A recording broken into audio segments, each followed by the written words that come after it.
C'est un roman pour les plus jeunes qui a une grande qualité, c'est qu'en fait, il ouvre déjà aux plus jeunes les univers de la dystopie et de l'imaginaire sans explication, avec une économie de moyens assez incroyable. C'est très poétique, c'est très sombre et à la fois très doux.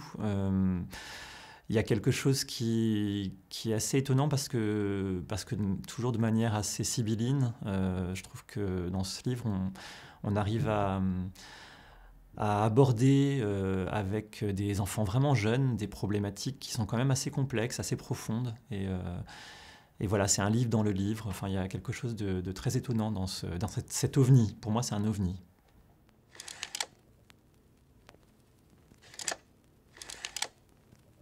Et oui, La Fée Maléfique de Disney. En fait, oui, j'avais des amis étranges. Je- Mais c'était la mieux dessinée, la mieux animée. Et puis, elle avait une voix française incroyable. Elle lançait même des sortilèges en alexandrin dans la version française, qui est quand même trop la classe. Après, moi, ce personnage, il m'intéresse aussi parce que il dit quelque chose. Il dit que dans un monde aussi aseptisé que celui de Disney, les méchants sont nécessaires et même désirables, puisqu'ils servent de faire valoir à l'univers des gentils qui serait absolument odieux s'il n'y avait pas les méchants en face. Et pour moi, ça dit aussi qu'en fiction pour la jeunesse, il faut de la nuance, de la subtilité pour ne pas rendre le mal nécessaire.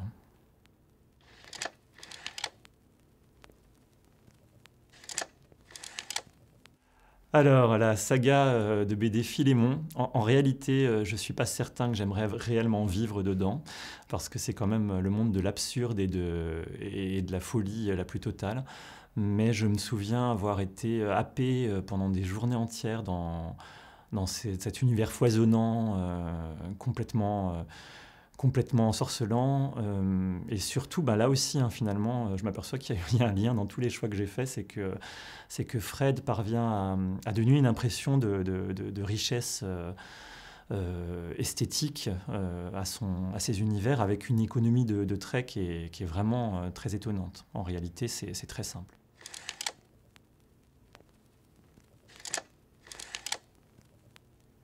Ah là là, oui. Alors pourtant, je pleure pas beaucoup, mais Véronique Olmy, le gosse, je pense que j'ai pleuré des litres de larmes tout du long en me demandant comment une écriture pouvait provoquer ça, et puis un personnage qui est incroyablement attachant. Euh, et puis Phantom Boy. Alors Phantom Boy, c'est un film d'animation qui a priori n'est pas fait du tout pour faire pleurer.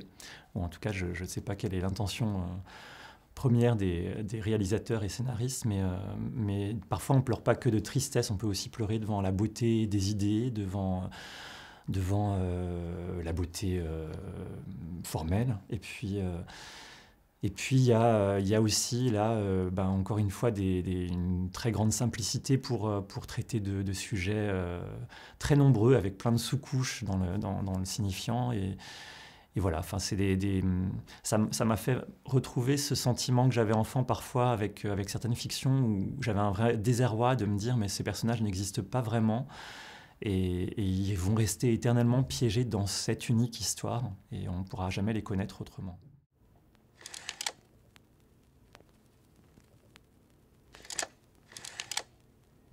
Les contes en général, alors cette illustration évidemment pour faire grandir,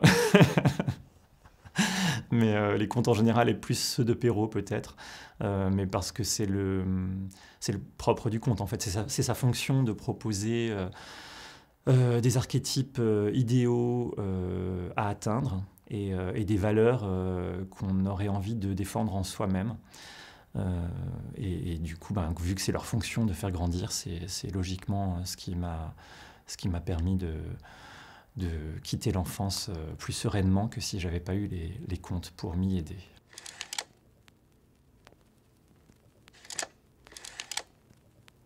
Alors, c'est pas un personnage, c'est un couple, c'est Paul et Jessica Atreides dans Dune de Frank Herbert. Et quel couple, parce que c'est un couple mère-fils. Je trouve qu'ils sont assez uniques, en fait, parce que justement, c'est pas le couple Paul-Chani qui est mis en avant dans les films récents de Villeneuve. Le vrai couple dans le roman, c'est vraiment la mère et son fils. Et ce que je trouve dans ces deux personnages et qui manque un petit peu actuellement, enfin en tout cas qu'il ne faudrait pas perdre dans la littérature jeunesse actuelle, c'est justement d'être capable d'envisager des personnages principaux qui ne soient pas forcément des identificateurs, dans le sens où ils sont ambivalents, très ambivalents, et qu'aujourd'hui, on a tendance à vouloir un petit peu tout lisser, avoir des personnages sans trop de zones d'ombre, ou alors vraiment minimum pour qu'on puisse en faire un soi-disant identificateur pour le jeune lecteur. Et je trouve que c'est très, très réducteur et très problématique comme vision du lecteur, de penser qu'il a un cerveau aussi simple et basique que ça. Alors peut-être que le personnage qui me ressemble le plus dans les personnages de mes livres, ça serait Aurore, l'héroïne du Nuit de mon enfance. Je vous dirai pas pourquoi, parce que c'est probablement celle dans laquelle je me suis le plus déguisé, on va dire, où j'ai mis le plus de distance et de costumes différents par-dessus ce qui m'appartenait. Mais peut-être que là, comme pour Paul et Jessica Atreides, il y a aussi la fierté d'avoir imposé une héroïne qui ne cherche pas à plaire et à flatter le lecteur.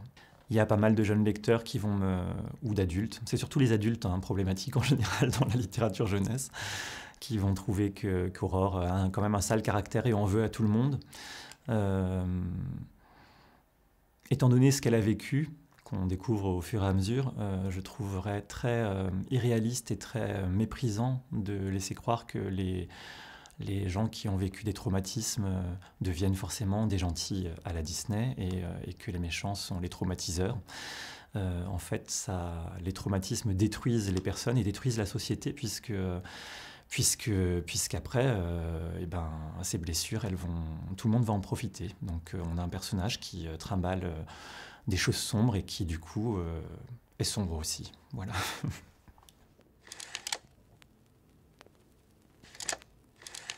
Alors, malheureusement ou heureusement, je ne sais pas, mais c'est sans doute la carte de France de mes déplacements et extra-France parfois, mais de mes déplacements professionnels, où je mets une épingle rouge dans les villes où je me suis déplacé pour le boulot. En étant honnête, c'est ce qui résume le plus mon identité actuelle. Mais c'est aussi quand même... c'est pas uniquement au niveau du temps que ça me prend et du quotidien, c'est que je trouve que c'est aussi une partie de ce métier qui donne son sens à la littérature pour la jeunesse et à ce métier en particulier, bien plus que d'être derrière un écran ou sur les réseaux sociaux. C'est ce partage et ces échanges, ces rencontres et cette médiation culturelle aussi qui découle de l'œuvre de création. Et enfin, moi, je me rappelle vraiment que l'année du confinement était pourtant un moment où moi, j'arrivais à épuisement. J'avais fait beaucoup de rencontres et de salons. Et quand tout s'est arrêté, j'ai vraiment compris, je me suis dit, en fait, s'il n'y avait pas ça aussi, je ne ferais probablement pas ce métier.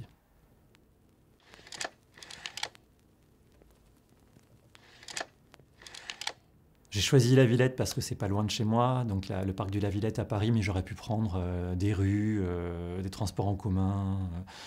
En gros, la ville, là où il y a du monde, encore une fois, être au milieu des gens sans être avec eux, mais avoir cette énergie-là, sentir même à distance cet environnement-là, en fait. Moi, il ne faut pas me parler de paysages bucoliques, de silence de la nature, de chants d'oiseaux, tout ça pour l'inspiration. C'est pour moi un antidote absolu à l'écriture. J'ai besoin d'être environné par par les gens, par une multiplicité de vies. Voilà, j'ai pas forcément besoin d'avoir toute la beauté du monde à ma disposition et qu'elle m'appartienne. Je la laisse aux autres.